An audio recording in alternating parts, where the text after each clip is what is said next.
So you've never done a dig before and you want to know what to expect? Well, you have come to the right place.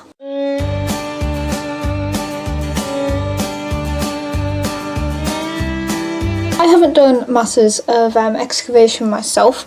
I did 2 days with Newcastle University. I did 10 days over 2 weeks with Vindolanda, and I am 4 days into a 4-week excavation with the University of York. That being said, I think there was quite a few things that I didn't really know what to expect, and now I do know what to expect. So I thought I would tell you guys it, because it might help some of you. Number one thing that I would like to stress is how physically demanding it is. And I hear you screaming, Amy, obviously it's physically demanding, we all know that, blah blah blah. It's hard to describe to you how physically demanding it is until you've done it. And the one piece of advice I would give you for doing that is, if you are like me and are incredibly weak, is to do some kind of weight training before you come. Literally, like, I have these, and I literally just, like, while I'm doing my work, just sit there, like, holding them, like it doesn't have to be any particular exercise, just getting your body more used to carrying a weight if you're not really that used to it, because soil is heavy, a lot heavier than you think it is, and especially when it rains.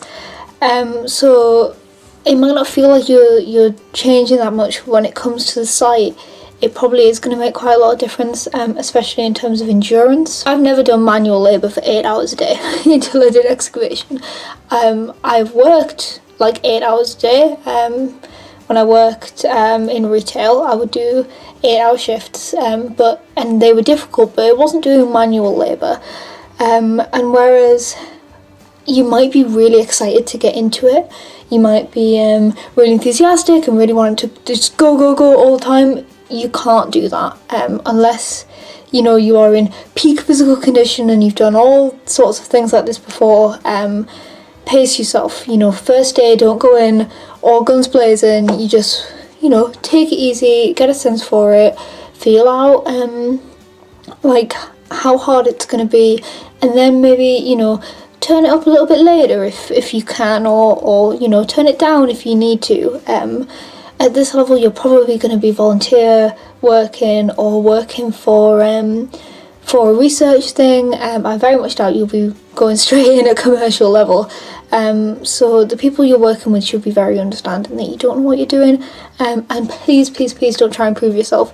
Please just say, listen, I need to take a step back, give me another job or whatever, because the site assistants, the site managers and things like that will have worked with hundreds of people like you who are new at this. So please don't feel the need to go in and be like, I really need to prove myself straight away, because you're just going to make yourself ill and tired and sore, and you're not going to enjoy the rest of the day, or you might not even be able to do the rest of the day, depending on how hardcore you go at the start.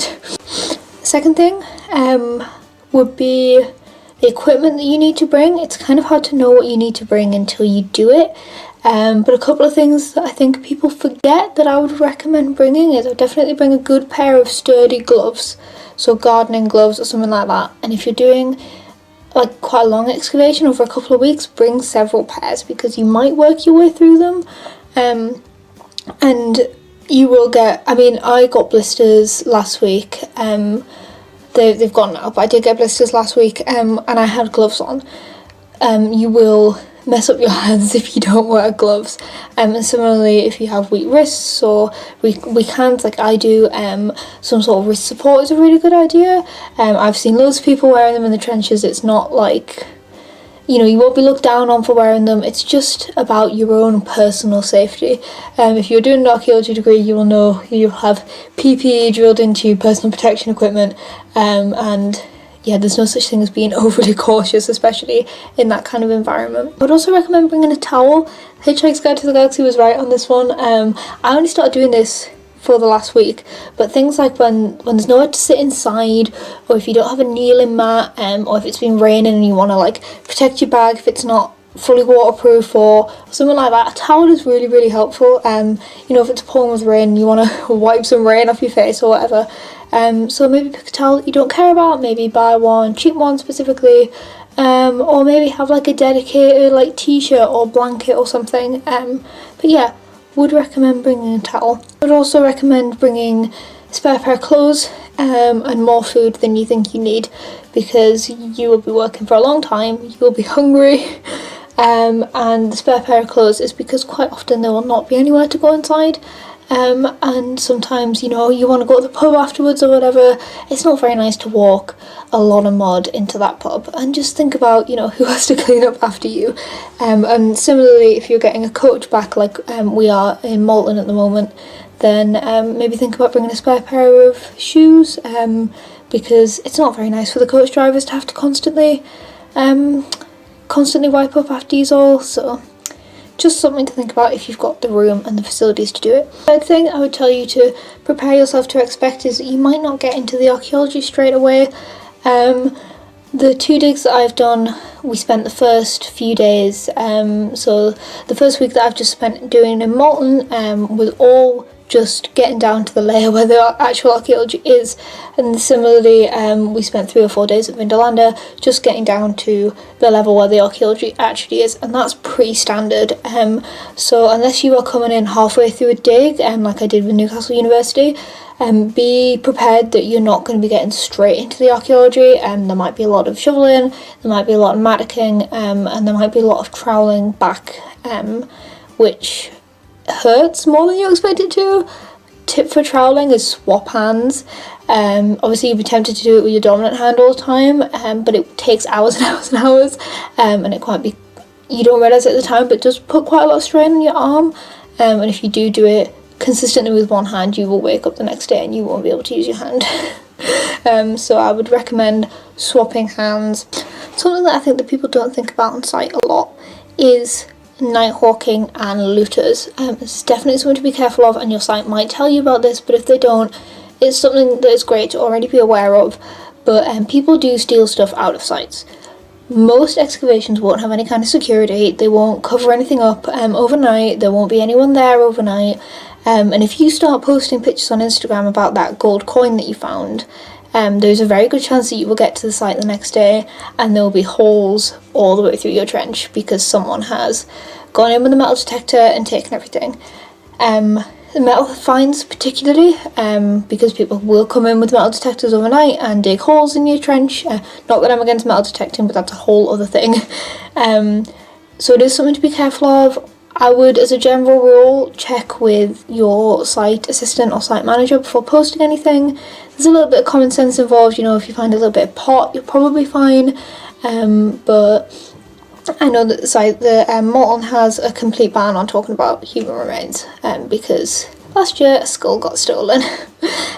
So if we do find anything, you will not be hearing about it from me, or from anybody else for that matter, because things do get stolen, and most of the time the police don't really care, because unfortunately they don't prioritise this kind of thing.